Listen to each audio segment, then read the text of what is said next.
Party అగ్రనేతలకి football gift ఇచ్చిండు. ఏమని? నాతోని ఫుట్బాల్ ఆడుతున్నారు అని ఆయన ఫుట్బాల్ గిఫ్ట్ ఇచ్చిండు. మా బాధ కూడా ఇదే కదా.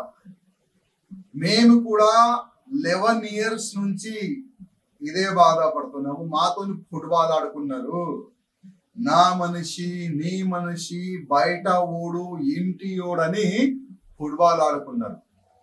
ఇవాళ విశ్వేశ్వర రెడ్డి గారు ఫుట్బాల్ గిఫ్ట్ ఇచ్చారు కదా. వచ్చే సమయంలో ఎమ్మెల్యేలు కూడా ఫుట్బాల్ గిఫ్ట్ ఇస్తారు, ఇంకా పార్లమెంట్ సభ్యులు కూడా ఫుట్బాల్ గిఫ్ట్ ఇస్తారు.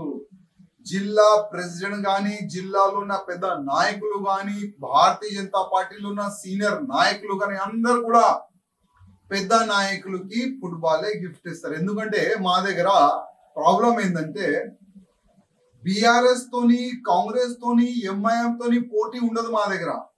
మా దగ్గర పార్టీ అధికారులకి కార్యకర్తల్లోనే పోటీ ఉంటది.